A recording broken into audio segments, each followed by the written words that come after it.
Hey everybody, I am Jared. And I'm Jay. And we are with the Mentor Minutes podcast, part of the YouTube channel Meeple Mentor that I create tutorial games, not tutorial games, Tutorial games, yeah. Yeah. They're games that you open up and they tell you a story. Yeah, and it's like, yay, you get to learn something, and then there's nothing to play. No, no, that's not right. That's not right at all. YouTube, Meeple Mentor. So it's all about tutorial videos for board games that you want to play. It's focused primarily on the medium to heavyweight games, but I've covered other things as well, including some party games and some lighter stuff too, just to throw a mix in there. Mix it up a little bit. Also on the channel, if you're new to the podcast, if you want to check it out on YouTube, we have board game lore videos. So sometimes a game has some fiction behind it, like Anachrony. Like one of the games we're talking about today. Yep, which I don't want to spoil just yet. And what else? We have a video version of this. If you're watching on YouTube, you'll know that already. If you're listening on the streaming podcast server. Also unboxings.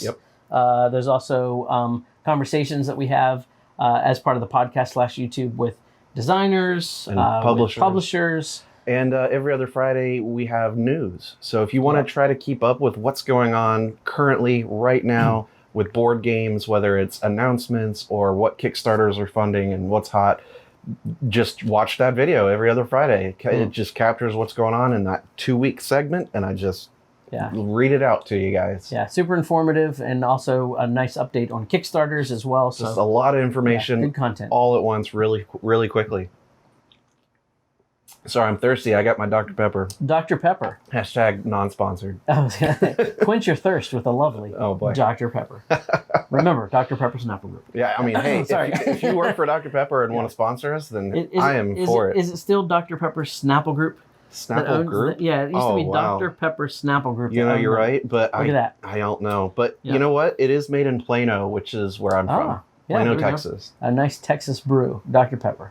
I wonder if Dr. Pepper... It's not a brew. I wonder if Dr. Pepper had an actual PhD, or if it was just, you know... I think you have to earn the dot to have a PhD. There's no dot. There's no dot in the doctor. That's right. So it's not actually infringing on anyone's PhD. I wonder if there's a dot in Mr. Pibb. Remember the knockoff drink? That's right. That I can't tell you. So if you drink Mr. Pibb, then let us know in the comments. Tell us in the comments below. This is totally getting off the rails. Wow. This is a board game podcast. How about we focus a little bit more on that? That sounds good. If you watched our last episode or listened, we talked about our previous convention experiences, and Jay went to the Dice Tower Con. Yep, in Miami. In Miami, that's right. And I went to the local Raleigh that board game thing, TBGT, which was a lot of fun. Yeah, it was interesting to learn about them, and hopefully next year I might have the chance to go. Depends on how they do the invites next year. Actually, for upcoming conventions, I will be planning on going to MaceCon, MACE, which is in Charlotte, North Carolina, in November on my birthday weekend. Yay! Awesome. That'd be fun. I hope to see you guys there. And if you listen to this episode and want to shout out and be like, hey, I heard you on the podcast, then that'd be cool. There you go. Awesome. Yeah, but enough about me. Yes. Today is a special episode. Do you want to say why? Yeah, a little different. So we were invited to participate with another channel. It's called Friday Game Nights, or Friday Night Games, and that's night with a K, Friday Night Games. And basically we're, along with about 4 other hosts of different content creators, we are going to be debating our favorite space game. So this episode is going to be very much centered on what we chose for our favorite space game, space-themed game. Right. And then they're going to compile this along with the other contributors and put together sort of an overall podcast. Right. So this is going to be part of their podcast. So they're going to take a lot of this audio that we give them on some of these questions that will be compiled into their podcast, and then there will be, I think, some live commentary that we'll get to participate in as well. Right. So we're one of 5 that are going to be, championing a game that we think is the best space-themed game, and putting it head-to-head against the others. So and there's some pretty popular games on this list, so it's going to be interesting. Yeah, so that's kind of what we're going to run through here, however long that takes. It shouldn't be that long of these couple questions that they wanted to make sure that we give them little sound bites for. But I said, well, let's just do that as part of our podcast, and then we can, go on, further if we like. Absolutely. So, So and as far as timing, when do we know when they might be putting this out live? Or? Probably by the end of the year. Okay. I'm not exactly sure because Yeah. everyone's got to get all their stuff sent Right. in. Yeah, so it should be a 2021 thing, just not sure when. And once we do have that, I'll make an announcement and or at least Instagram, so that you guys can see and find the link to listen to that podcast. Yeah, awesome. So the other 4 games that we're going to be up against, all right, we have On Mars, Eclipse, Twilight Imperium, and Battlestar Galactica. Our pick is Nemesis. Nemesis by Awakened Realms. Yep. The first question that we're going to answer here is about us. So who are we? Well, I am Jared. And I'm Jay. And we collaborate on this podcast called Mentor Minutes, a board gaming podcast where we talk about top 10 games and interview other designers and publishers and stuff like that. Right. But we're associated with the Meeple Mentor YouTube channel and also found on social media as Meeple Mentor. And our channel is basically, I create a lot of tutorial videos for board games, medium and heavy weight. We have news every other Friday and unboxings, lore videos, lots of good stuff. So that's a little bit of who we are. You can find us, of course, on Instagram, Twitter, Facebook, YouTube, of course, and then the website, www.meeplementor.com. Yep. Our game pick is Nemesis as best space-themed board game. Right. And this is by Adam Kwapinski. And I'm going to just double check on some of these names because they're Polish. Yep. So Adam Kwapinski from Awakened Realms is the publisher. And artists, there's actually several, and the art in this is fantastic. Do you want to give these a shot on the names? Oh boy, let's see. Yeah. All right, so we've got several artists, and I apologize that I'm going to totally butcher these names. And not me. But it looks like Piotr Foksowicz, Patik Zedrasek, Iwa Labuk, Andrzej Poltoranos. Perfect. Yeah. Nailed it. My best effort, that's all. So these are the people who made Nemesis. The game is essentially about it's set in the spaceship Nemesis, and these people were on a long-term course to explore new worlds and collect resources that from mining asteroids and stuff. But there was a problem, and in the game it picks up where there's an alert. Sounds are blaring, the ship's saying there's a problem, and everyone wakes up in their hibernatorium from cryosleep, and they awake to discover there's blood on the floor, and one of their crewmates is dead, and they need to figure out what's going on. So because of the cryosleep, you only remember that the engines are at the back and the cockpit of the pilot, where the pilot is. Yeah, the cockpit is at the front, and they don't really remember the arrangement of the rooms and everything. But to make sure that they're at least getting the ship back and functioning properly, you got to check the engines, and at least 2 of the 3 have to be working. And you have to check the coordinates and make sure you're still heading towards Earth and not Mars or some other planet and into deep space. Of course, there's an alert going on. What's happening? What you're going to find is as you slowly make your way around the ship, you're going to make noise, and sometimes you're going to surprise spawn an alien creature called intruders. And there are actually 4 or 5 versions of them that have, their life cycle. Yeah, different stages of development. And so these guys start coming out, and you're going to have to defend yourself and basically avoid getting killed as you accomplish your objectives. Right.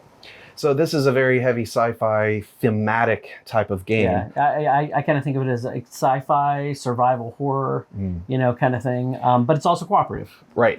Semi-cooperative. Now, there's a fully cooperative mode in here, but for the most part, you want to play as the base game is, where you've got objectives that may or may not be traitorous to either some or all of the other players. Right. And that adds just a really interesting level of tension to the game, because you're always questioning other people's motives when they're doing certain things. Right. Yeah. And so, you've got these 2 objectives, whether they're corporate or personal, which are cards. And then once you see your first alien, as a team, then you have to decide which of those cards you're going to pursue for your personal objective, which are always, secret. And each of those cards also has an option. So it'll have like a top and bottom option for you to try to complete. But as long as you can survive, complete your objective, and make sure that, you know, the ship goes to Earth and is not going to blow up, then you're good. And part of that is hibernating in the hibernatorium or using an escape pod, which may or may not be unlocked. Right. So, and then there's also, if you have done some combat with aliens or through various circumstances, you could potentially be infected as well.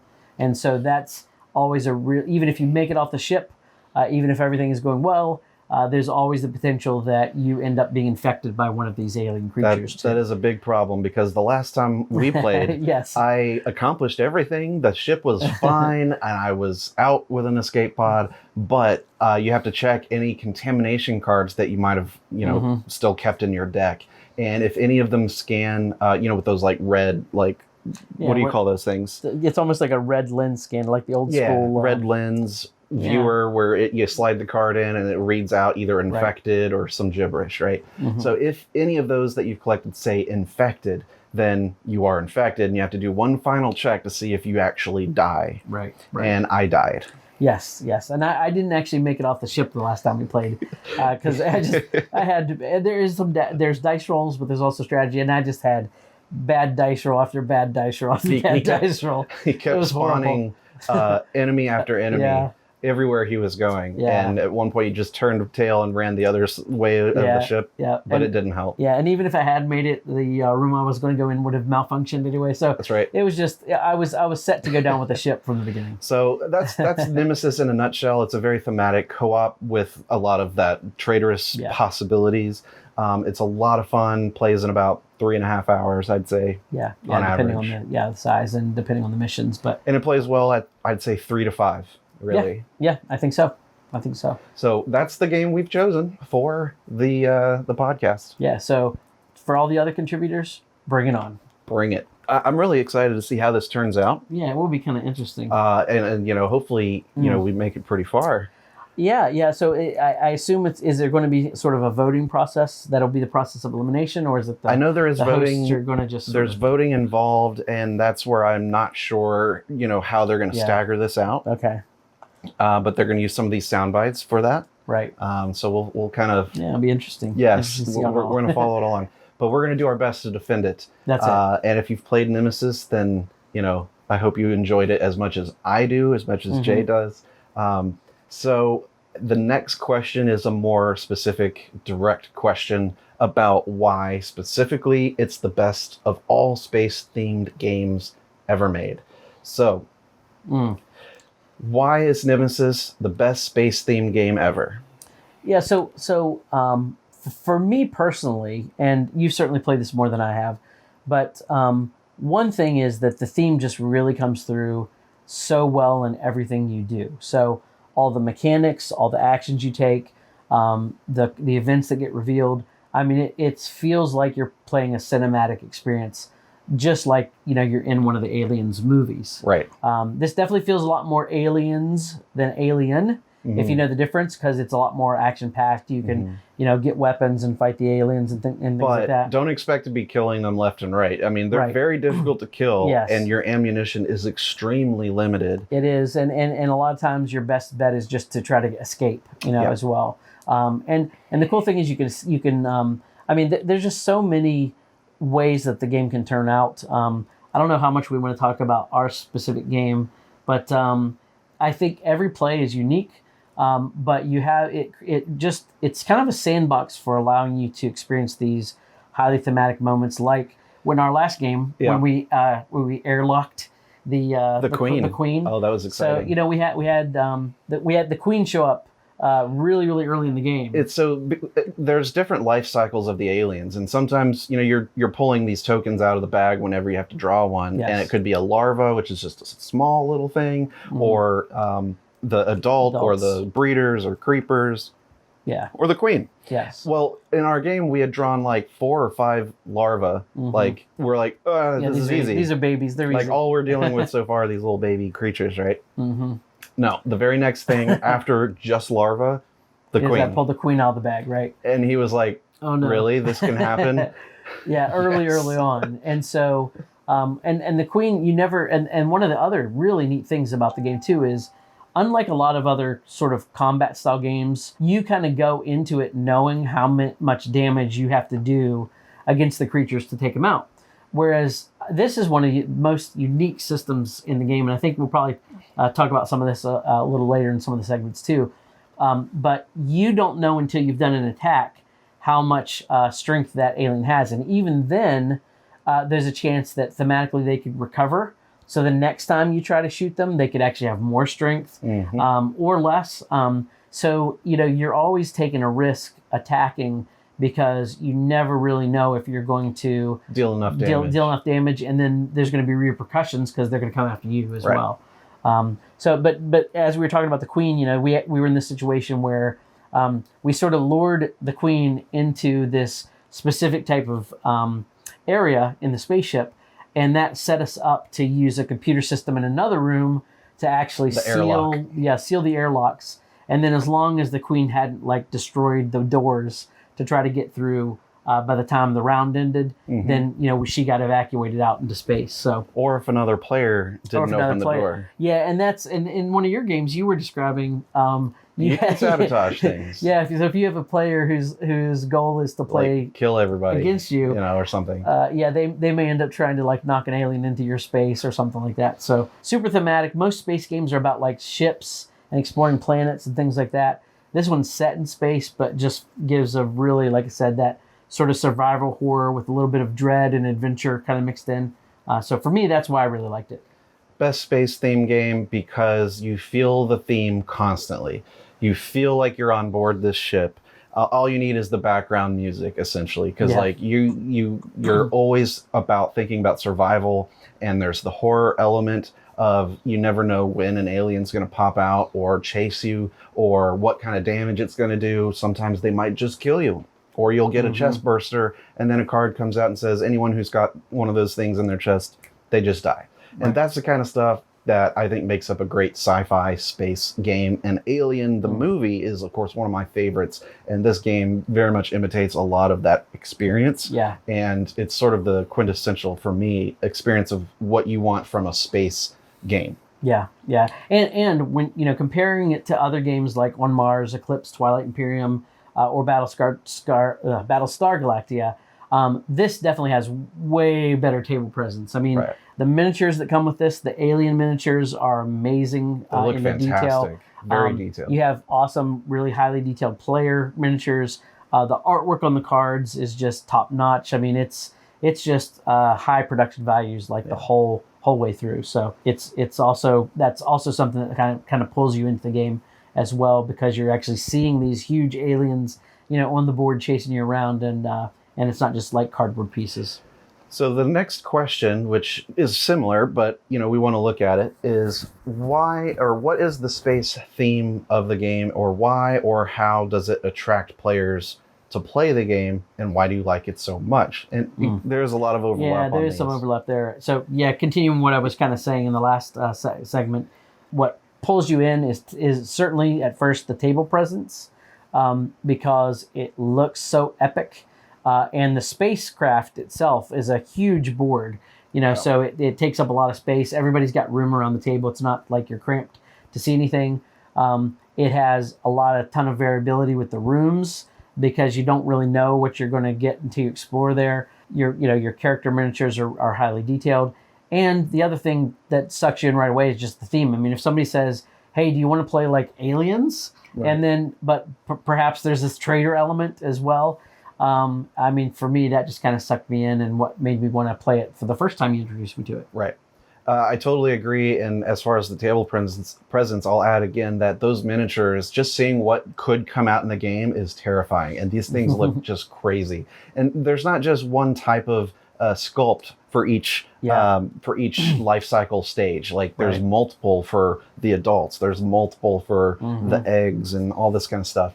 And so you just want to engage that. You want to find these things. You want to see what they can do, and then you kind of take it back, and you're like, wait a minute, this is too maybe I shouldn't have asked for that. Because that queen comes out or something nasty, and then you're like, I am gonna die, aren't I? Yeah, and I think the other thing too is, that each person gets to choose like a character type at the beginning. Mm-hmm. So you kind of know what you're going to be, like if you're have a medic, or you might have a pilot or something like that. Mm-hmm. But usually you have more than one character to choose from. Yeah. And so there's even like a criminal who shows convict. up. Yeah, he's convict. Cuffed. He's handcuffed, and one of the other players is going to have the keys to the handcuff, and you have to work a little bit together if you want to unlock your hands. Right, and so there's some mistrust that gets there. So just the variety of characters that you're playing as well, and the special abilities. Yeah. Everybody's got their own deck of cards too. The way that these objectives play into the general objective of just like fixing the ship and going to Earth is really fun and really dynamic, and it changes every time. So the more you've played this game, the more you kind of know what to expect as far as what types of objectives people might be playing. And if you notice someone's like trying to sabotage someone in particular, or you start to suspect people of lying, because if you check the status of an engine or coordinates, then you're like, can I trust this person that they're telling me the truth about this, or do I need to personally go to that room and check myself and check it? And confirm. And that's a really fun aspect. That's the kind of thing that I feel like thematically you don't find in a lot of games. Yeah. What the other thing too I like is that Dead of Winter has some of the same elements of having a potential traitor, but in that game you're sort of, if you're the traitor, you're kind of playing against everybody else. Whereas this one was really neat because one of your objectives will say, you have to make sure that player 3 doesn't survive. Right. And so so it doesn't allow you to just like target a specific player and take them out. Like you're kind of assigned that player at the beginning of the game because each player has a unique number. Yeah. So even if you play this with like your buddies and you play it over and over again, there's not really that chance of like trying to continuously have one person like beating up on one of the other players. Right. As far as like if you and I want to just go back and forth in games of like, this time I'm going to try to kill you, like you don't really have that option unless you're dealt the card and his player number matches what I was given. Exactly. But there are always, basically 4 options in those objectives, which really spices up the game because you don't know what anyone's doing. And that's part of the fun of this game is it has so many twists and turns. I think the biggest selling point is the story of this thing, because every time you play, you're going to have a story. You're going to have stronger relationships because of that shared experience. It has what you would call emerging narrative. So it's almost like you need a logbook to keep track of all the crazy stuff that happened in your game. And then just every time you play it, you're going to have like your own thematic little storyline of a mini movie that you played out. Yeah, like one thing that happened with us is you had an adult alien that was attacking you and you didn't have any weapons. So like I crawled through this vent to get to you. I take the alien out with a shotgun, and then I did it to get to the engine room so I could check one of the engines. And of course I make too much noise as I'm crawling through the tunnel, and another adult shows up, and then I have to escape, and I couldn't even check the engine. Yeah, he had to leave again. Yeah, so there's things like that happen that will thwart your plans, and you have to kind of re-plan and re-strategize. Yeah, it's that emergent story, sort of tactical, but also strategic. Yeah, I think it's a really cool element. Tons of fun. All right, so let's move on to this next question for their episode 4 of this debate podcast. So for the question, what game mechanic in the game blew your mind? What's original, unique? Why is it the best? We've kind of said it a little bit in the past in some of these other answers, but for me, I think what is really unique and really original is the concept of not knowing what anyone else is really going for, not knowing a lot of what's happening in the game. Everything that happens to you in this game is very emergent. Now, it's not random in the sense of like rolling dice is completely random. There is dice rolling in here, but there's also strategy, and then there's also adaptability, and you have a lot of really a lot of options. You have a lot of options with the cards that you have, and every character is unique, which has unique cards, unique abilities, unique traits. And again, with the objectives themselves being dealt out, you have a lot of choices on how to approach the game if you want to be, you can basically sometimes choose if you're going to be mean or helpful. Yeah. That's a really unique experience because you never know when you play the game based on who you're playing with, what kind of experience you're going to have. Yeah. I think for me, like one of the more maybe unique mechanisms of the game is the card play. Everybody's going to have their own special deck of cards for their character, but some of the cards will be similar among the decks. So repairing doors and stuff like that, you'll have a card. But the cool thing about it is, you'll get 2 actions on your turn, but you'll end up playing cards for actions. So if you want to move, you play a card. You basically discard a card to move, or instead you can play that card for its action. So which has its own cost. And sometimes the cost is free. Sometimes if it's a really powerful card, you'll have to play it and another card. Or 2 extra cards. Or 2. And it'll limit your options for what you're doing in subsequent turns. Right. And in certain rooms, like especially the rooms where you're like checking the engines, or you're into the cockpit where you're checking to see what the destination is, you have to spend 2 cards to do that action. So what it could result in is that you end up passing earlier than some of the other players. And so if you do that, you're effectively out of that round. Now, you're not really waiting that long because rounds aren't that long, but you have to be careful because if other people are still playing, then they can impact you even when you're not playing. And so sometimes they'll need to sort of also watch your back, while you're kind of waiting to draw back up to your hand of cards and things like that. So I really like that card play mechanism a lot. I'll also add that, as far as the end of the game, that's also very unique to this game because there's so many conditions that have to be met for each player to be able to win. Right. And even though there's traitorous types of things, the traitor and the other player could still win simultaneously. If my goal is to be, is to be the only one alive, I mean, that's that. But if you say, like he was mentioning, target player 3 has to die. Okay, well then that player died, but I'm going to win with that objective. Maybe the other players at the table had something else, so those players could still win, even though there was a traitor among us, right? And the fact that you can completely mess someone up at the very last minute. Right. In our example, I was fighting my way in the escape pod room, trying to get into the escape pod, which there was only one unlocked. The other one was locked. I didn't have a key or anything. And the other player had been waiting in the escape pod safely for like 3 turns. Yep. And every turn he was just like, maybe I'll take off this turn and just leave you. Right. Because there's only enough space for 2 characters in each pod. But you don't have to wait till it's full. You could just go. Take off. Right. And that's the kind of thing that really only this game has. Yeah, because the tension of, if I escape now and I trust that the coordinates are right and the engines are fine, well then I'm definitely going to win. At least my objective. It doesn't really matter about the other players. Yeah. But then in some cases, like with I had a card where at least one other player had to survive along with me. So I could have tried to take out like a bad player and still been fine as long as somebody else escaped. And one of the things too, like the escape pods is one way, but then you can go back and try to do like cryo sleep. But the problem is if you try to initiate cryosleep, and this was my problem, is you have to do a sound check as you're activating that equipment. And so you risk aliens showing up as you're in hypersleep, and then they can attack you, they can end the game. I had an alien that was sort of attached to me that could have exploded, burst out of my chest at any moment. That's tense. Which is intense, and because event cards can just come up and do that. So I had to like rush really quickly to the medical bay to like take care of that and stuff. So it really creates a creative sort of playground for you to do all these interesting things within the sort of the core guidelines or guardrails of the game itself. So for me, super cool mechanics and theme.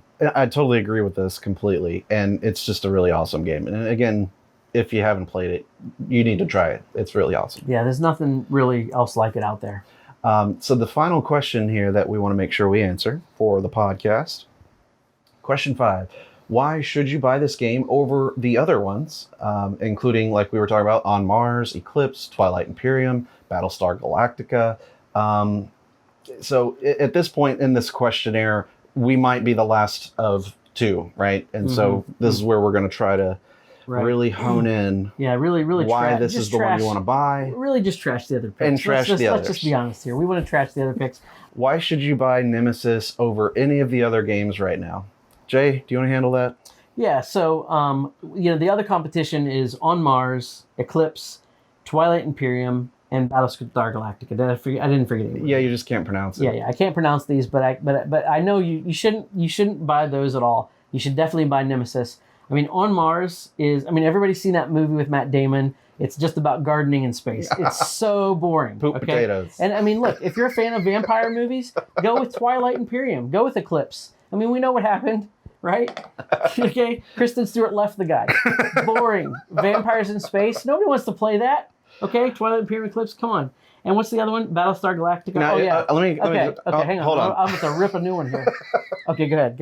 Okay, Battlestar Galactica. People are like, ooh, it's got the best trader mechanic in board games. False. Nemesis does. Yeah, because absolutely false. Everybody can be a trader, and everyone could still try to win. Yeah, and what's a Cylon? That Who sounds cares like about Cylon? No, it sounds like something you buy at like a high-end boutique in New York. Or some made-up Toys R Us brand shelf toy. Yeah, and besides, it's an IP game. 4 seasons of the show, only 2 were good. Come on. Yeah, how good could Galactica, it be? Really. Yeah, it was canceled. But Nemesis, it's a unique IP. Yeah. Sure, it's based on something that is popular, that's really good, because why would you not base it on something that's not 8 alien movies? Hello, there's 8. It's good when there's 8 alien movies. How good was Battlestar Galactica anyway? Is No. anyone still talking about it? No. Not really. No, and plus the original was way better. Shots fired. Boom. Now, I really think that Nemesis is superior over all of these, because on Mars, it's basically just a Euro with a pasted-on theme. You could say, oh, well, it's not Mars, it's the country of wherever. Yeah, it's on Denmark. Yeah, sure. On Denmark. Easy. And then you're still pushing things around, and you got your transportation. I've played it. It's not all that great. Yeah, Eclipse, poor man's Twilight Imperium. Let's just say it. Ooh, poor man's shots fired Twilight Imperium. Twice. Okay. Bam, bam. That's it. And then Twilight Imperium. Come on. You're up against a space lion. Space Lions. Enough said. Space Lions. Please. Come on. Not even realistic. They can't. They don't even have opposable thumbs. They can't fly a spaceship. At least with Nemesis, you Ridiculous. have various different creatures, but they're all the same species in their different evolution cycle. Twilight just makes up all these crazy people that have nothing to do with anything. Yeah, and you're like, are you saying that there's some universe here? It's like that bad fan fiction, folks. Bad fan fiction. Fan fiction is how to describe Twilight. Plus, you know what? If you want to play one of these 2 games, would you walk over and say, let's play this 12-hour Twilight Imperium game? Yeah. Or Nemesis, where you can get an amazing thematic experience of space and aliens and traders. In a fourth of the time. In 3 to 4 hours. That's right. Done. Yeah. Then you can go on to do something else, like burn Twilight Imperium. Yep. That's right. I would never say to burn a board game, but no. Unless it's Battlestar Galactica, but then go right ahead. Pew pew. So that's our trash talking segment, which is fun. We love you all. This is tongue in cheek. We love you all. Your picks are they're not great, but it's okay. They're okay. And we don't know which one is going to be left over here at the 5th episode. That's right. So we gotta kind of toss out all the other 4, I guess. Yeah, we have to. We have to go hard. So. Yeah. So that's our little segments here for that podcast, which we're very excited to be part of. Thank you so much, Friday Night Games. So check them out. They have an Instagram and I believe a website. Yeah. And lots of great content. So definitely check them out. Yeah. And, with our podcast, we've been doing this for a year. Yeah, just over a year. Just about a year now. And it's grown for sure. We've had new listeners, so thank you so much for tuning in today and for supporting us. The other times, yeah. And tell your friends, tell your family. We love to talk about board games. We love to share the experience. So we'd love to hear from you too in the comments. So, and you know what? This is a great episode where you can say, hey, let's talk about what you guys think is the best space-themed game. Yeah, what is your best space-themed game? Let's say even just among the 5 that we're talking about, right? Which one would you, defend? Assuming you've played them, okay? But you have Nemesis, On Mars, Eclipse, Twilight Imperium, and Battlestar Galactica. Yeah. What is your favorite? What would you pick if you had to just pick one to play, aka buy, to own in your collection if you could only keep one, that sort of thing?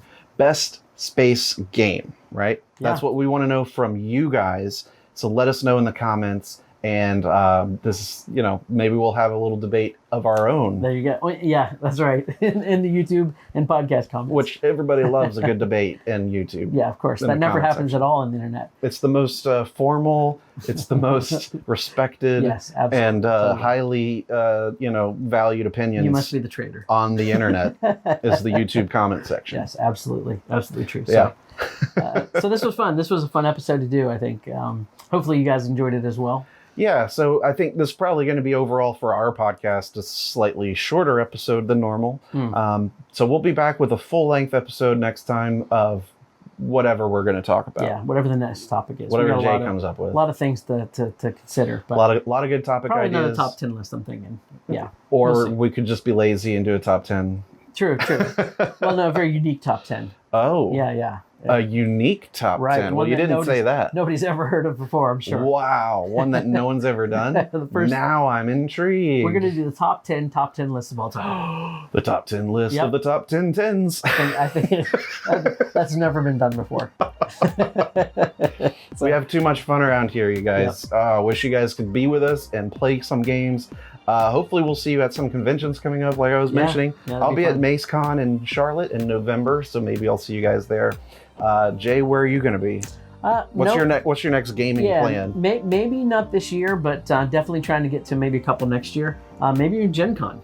Oh. So we'll see if that works out. I'd love to go there. Never been there before, so that'd be a lot of fun, I think. Nice. That sounds awesome. I'd love to go. If someone wants to sponsor me to go, then hey, get in touch. Meeple Mentor at gmail.com. There you go. You can also PayPal me. Hey.